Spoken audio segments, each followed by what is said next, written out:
मात पिता सुत पुत्र को कहते हैं। स्त्री, जैसे कोई बालक हैं 15, 16, 10 वर्ष के, वो माता पिता के अधीन होते हैं। और बच्चे का समझ में आ गई और माता पिता मना करते हैं तो उनके अधीन है वो। और बच्चे जवान हो गए, बूढ़ा बुढ़िया का समझ में आ गई, फिर वो बालक बाधा करेंगे, वो रोकते टोकते हैं, तीसरा दिन चल पड़ते हो, किराया कितने डावा फलाना है, यानी कुछ ना कुछ बाधा कर सकते हैं। किसी का पति बाधा कर सकता है, किसी की पत्नी बाधा कर सकती है। जब भक्ति की तरफ अग्रसर होता है या सत्संग में आने की तैयारी करता है, या फिर आलस बंधुकान, आलस माने आप ढीले गोडे छोड़ दे, फिर देखांगे इबका नहीं जाता, सर्दी घनी है, गर्मी घनी है, और या बंधुकान लोक लाज, इनके कारण ये है भक्ति में बाधक। अब क्या बताते हैं परमात्मा, मात पिता सुत स्त्री आलस बंधुकान, संत दर्श को जब चले ये अटकावे आण, इनका अटकाया अटके नहीं, और संत दर्श को जाए, कह कबीर सो संत है आवागमन नसावे। इनका अटकाया अटके नहीं, और संत दर्श को जाए यानी सत्संग में अवश्य जावे, कह कबीर सो संत है आवागमन नसाए, उसका कल्याण होगा। आज मीराबाई जी का कितनी श्रद्धा और आदर के साथ नाम लिया जाता है, और यदि वो उसी तरह की क्रियाएं करती जो उस समय की बहन बेटियां लोक लाज में फंसका अपना जीवन बर्बाद करगी, आज वो कुतिया बनी आंड है। परमात्मा कहते नकबे सर नकबे बनी वह पैर थी हार हमेल, और सुंदरी से वह कुतिया बनी सुन साहिब के खेल। बीबी पड़दे रहे थी डोडी लगे थी बार, अब गा तो गाड़े फिरती हैं बन कुतिया बाजार। वो पर्दे की सुंदरी सुनो संदेशा मोर, इब गा तो गाड़े फिरती हैं वो करें सराय शोर।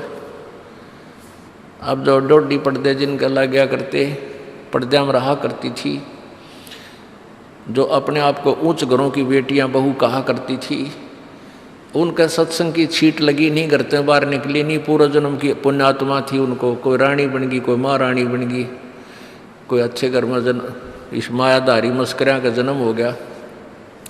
और वो भगवान से दूर रहने के कारण फिर अगले जन्म में कुतिया की योनि पाती है। तब तो पर्दों में रहती थी, उंगली भी ना दिखने देती, किसी बाहर कहीं हमारी बेइज्जती ना हो जा, मेरी पत्नी जो है सत्संग में चलेगी तो इज्जत का नाश हो जाएगा, और वह इज्जत फिर उगाड़ी अंड है कुतिया बन कर। कहते नकबे सर नकबे बनी पैर थी हार हमेल, 1-1 लाख के गहने पहरा करती, आज वो सुंदरी से कुतिया बनी देख साहिब के खेल। तो पुण्यात्मा ये इन बातों से डर लगना चाहिए, इन बातों से डर लगने लगेगा, मालिक में रुचि बनेगी और भजन करने को दिल करेगा। और ये लोग दिखावा जो ड्रामा है, नाचा कूदी, ये बकवाद मन में आवे को नहीं, ये कहने की आवश्यकता नहीं पड़े। दास ने कैसा मत करियो, हाँ कहना तो पड़ता है एक बार बालक को, कुछ दिनों के बाद फिर आपकी रुचि ना बढ़े। इतना तो इस दास को विश्वास हो गया है कि परमात्मा के बच्चे भगवान को पहचानने लग गए, क्योंकि अब शिक्षित समाज है। आपको नाम दिया जाता है, नाम देने से पहले सब नियमों से परिचित कराया जाता है। और हमने ये पुस्तक बनाई है भक्ति सौदागर को संदेश, इसके प्रथम अध्याय में ही हमने नियमों का पूरा विस्तार से विवरण दिया है कि कोई भी पुण्यात्मा इस आश्रम की तरफ आएगा तो पहले तैयार होकर आवे। पहले क्या होता था कि भक्तजन समझाते थे नाम ले लो तुम्हारा कल्याण हो जाएगा, बड़े सुख होते हैं, यहाँ आ जाते थे उपदेश लेने, और यहाँ आकर के हम फिर उनको लिस्ट दिखाते थे ये नियम निभाने हैं, तो भाग जाते थे कि नहीं हमारा भी ये नियम नहीं नंबर, क्योंकि वो उल्टे रंग में रंगे हुए वो सारे। तो अब उनको पहले ये लिख कर दे दिया कि तुम तैयार होकर आ जाना, तुम्हारा मन मानने तो आना, क्योंकि कल्याण होगा इस मर्यादा में रहने से। तो अब ये दास देख रहा है कि अब कितना डर लगता है बहन बेटी भाइयों को, बच्चों को। अब वो कहीं, क्योंकि समाज हमारा जो है सारा का सारा समाज काल प्रेरित है, उन्हीं क्रियाओं को कर रहा है जो ना करने वाली होती हैं। और हमारा भक्त एक घर में एक व्यक्ति ने नाम ले लिया और 5-6 व्यक्ति वो सारे शास्त्र विरुद्ध साधक हैं, तो उनके साथ संघर्ष बनता है बेचारे का जा करके। फिर भी वो इतना दृढ़ है, डरता है, आकर पूछता है जी मेरे पे ऐसी गलती होगी, मेरा नाम तो खंडनी हो गया, आगे से नहीं करूँगा।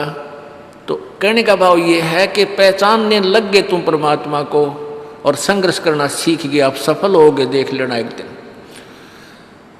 ये नाखून पालिश लगाते हैं, ओठों पर इसी बूंदी शक्ल बना लेते हैं, लाल वो लगा कर लिपस्टिक, इतना बेहुदी शक्ल बन जाती है। कहते हैं अब ऐसी मर्यादा बन गई, बहन बेटियां कहते हैं कि हम ऑफिस में जाते हैं तो ये लिपस्टिक वगैरह नहीं लगाते, नेल पेंट नहीं लगाते, तो क्या कहते हैं उस दूसरे कि तुम्हारे घर में कोई मर गया क्या? अरे थारा गजब भैया, ये बकवाद करने तो सारे जी जाओगे तुम, अकल खत्म होगी। यानी एक मर्यादा बन गई, जो ऐसे उल्टे काम ना करे उसने हे समझन लागे। निरंजन धन तेरा दरबार जहाँ तनिक नहीं न्याय विचार, सारे उल्टे काम में राजी रहे। लेकिन हमारी बेटियां अब संघर्ष करती हैं कि हाँ उनको ज्ञान हो गया, वो तो बालक हैं, कुछ भी कह सकती हैं। तो अब हम सबको बताते हैं ये ऐसा नहीं करना, क्योंकि पहले हमारा ज्ञान गाँव में ज़्यादा चला था। इस दास ने गाँव में जाकर प्रचार किया, तो वहाँ तो ये था को ना लिपस्टिक का फंड था, ना कोई नाखून पालिश लाया करती, मेहंदी मुंदी ला लेती, तो यार वो भी मना कर दिया हमने, समझा दिया कि इसका कोई फ़ायदा नहीं है, अपना भक्ति करो। तो वो तो सब एक साधारण सी बात ही छोड़ छाड़ दी। अब शहरों में फैल गया परमात्मा का जो ज्ञान है। अब शहरों से जो बेटियां आती हैं वो सारे तो नाखुना निशी बुरी हालत सनाए पाओगी। और इधर बिहार में तो और बेगन हो रहा कति बुढ़ी बालक सारे लाल ये नाखुना न कति जो कुसूती तरह पेंट करके लाओगे, नो चमकान दे। अब इनको समझाना पड़ता है कि ये नहीं करोगे तो मान जाते हैं कि नहीं आगे नहीं करेंगे हम, क्योंकि इनकी आवश्यकता भी क्या है। भगवान ने जो कितने सुंदर नाखून पहले बना के दे रखे, इन पर क्या फायदा और बकवाद करने की। तो मालिक ने जो अंग दे रखे हैं वो बहुत अच्छे बना के दे रखे हैं, इसमें हमको फेरबदल करें, ये हमारी वो लोग दिखावा मेकअप है, इसकी हमें आवश्यकता नहीं। अब तो हम आपको बता रहे हैं, समझा रहे हैं पहली बार, फिर आप पे सियाने हो जाओगे, आपकी अब पर रुचि ना करे। जैसे नानक साहब कहते हैं, ना जाने काल की कर डारे किस विध डल जा पासावे, जिना के सरते मौत खड़क दी नानू के डांसावे। अब प्रसंग था कि साध मिले साड़ी शादी होंगी और भी छड़ जा दिलगिरी वे, अख दे नानक सुनो जहाना ये मुश्किल हाल फकीरी वे। तो नानक साहब क्या बताते थे कि तुम जाते हो यहाँ से सत्संग सुनकर, और वहाँ आप ऐसे समाज में जाते हो जो सब काल प्रेरित होकर के वो साधनाएं, वो क्रियाएं, वो ड्रामाबाजी करता है, जिससे मुझे डर लगा रहता है कि कहीं आपकी क्रियाएं भंग ना हो जाएं और आप काल के मुंह में चले जाओ। जब तुम वापस आ जाते हो तो मुझे बहुत खुशी होती है कि परमात्मा के बच्चे काल के जाल से बचे हुए, तो उस दिन खुश होता हूँ मैं। और तुम चले जाते हो तो मेरी एक तो वो ज्ञान कि यहाँ काल का लोक है, ना जाने कब जाना पड़ जावे, इस कारण से डर से अपनी भक्ति करता रहता हूँ। और एक तुम्हारी भी चिंता खाती रहती है कि कहीं काल के जाल में ये बालक फिर ना फंस जाए। तुम वापस आ जाते हो एज इट इज, तो फिर मेरी खुशी का ठिकाना नहीं रहता। साध मिले साड़ी शादी होंगी, साध यानी साधु संत, ये भक्त आप साध हो, साध माने जो साधना कर रहा है, और साधु सोए जो सीधा चाल है, यानी जो और लोग दिखावा बकवाद नहीं करता, शराब मांस तम्बाकू नहीं पीता, और मेकअप वगैरह शरीर के वापस जरूरत नहीं। कहते पति भरता भावानी चोम चटक श्रृंगार, जो पति भरता यानी जिसने केवल अपने पति से ही लगा हुआ है, फिर उसने बकवाद करने की क्या आवश्यकता है। तो कहने का भाव यह है कि हम सच्चे ढंग से जब लगेंगे, फिर हमने अब पे इच्छा ना हो किसी वस्तु की। परमात्मा कहते हैं इस काया का गर्व ना करियो के काला के गोरा रे, और बिना भजन इसका कुछ काम ना आवे, चाहे एतर छड़को चारों ओरा रे।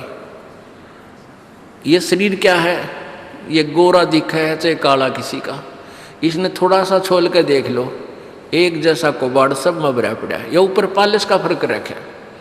अरे इससे नाम अच्छा बूंदा मान लेते हैं, नहीं, ये चाहे काला है चाहे टेढ़ा बेढ़ा है, चाहे किसा बूंदा काना लंगड़ा है, इसमें जब भक्ति कर गया वो सफल है, और इस मेकअप में लग गया रहा वो असफल है, चाहे वो कितना सुंदर दिखता हो। तो पुण्यात्मा परमात्मा कहते ये मिट्टी है, इस मिट्टी से हमने लाभ उठाना है, इसे सोना बनाना है, भक्ति रूपी धन कमाना है, तो इसी से कमाया जाएगा।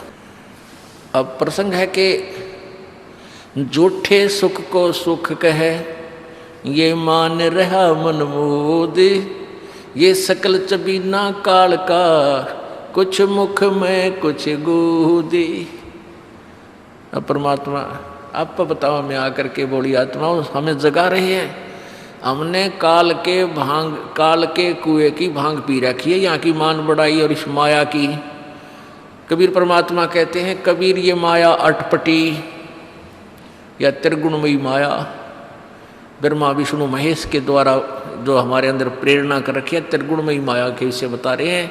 कबीर ये माया अटपटी, सब घट आण अड़ी, किस किस को समझाऊं ये तो कुएं भांग पड़ी।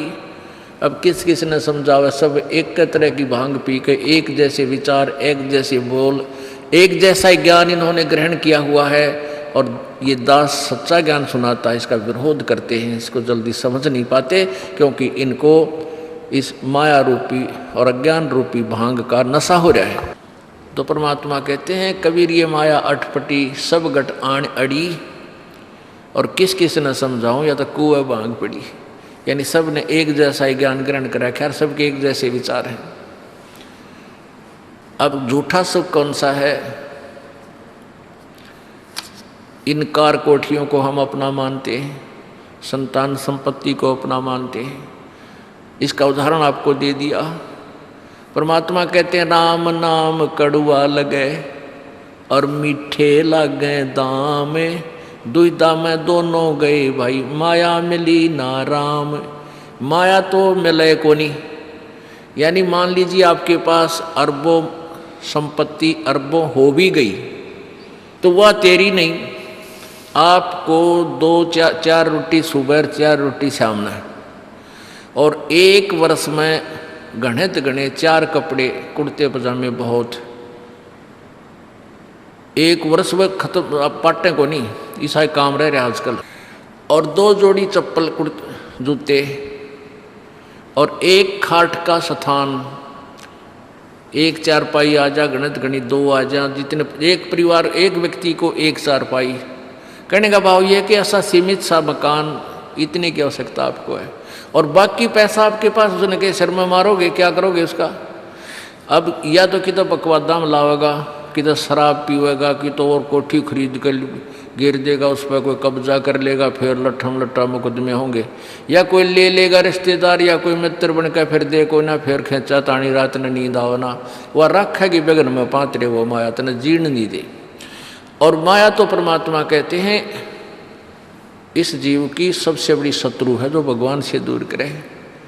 अभी झूठे सुख को सुख मान लिया, कार कोठी होगी, बढ़िया व्यापार बिजनेस या कोई नौकरी होगी, तो भगवान से 100 कोस दूर है वो प्राणी। कोई एक आध पुण्यात्मा इसे प्रेरणा होकर आ जाता, वो तो फॉर एग्जाम्पल होते हैं। तो परमात्मा कहते हैं इसे सुख का आग लगे जो भगवान से दूर करे। परमात्मा कहते हैं वो दुख अच्छा हमारे लिए जो परमात्मा के चरणों में हमें लगाए रखे। कबीर साहब कहते हैं सुख के माथे पत्थर पड़ो जिससे नाम रट देते जावे, और बलिहारी वो दुख जो पल पल नाम रटावे। कि हे परमात्मा इसे सुख की हमने जरूरत नहीं, जो भगवान से दूर करे। पत्थर पड़ो इसे सुख के ऊपर, और बलिहारी उस दुख के जो पल पल नाम रटावे।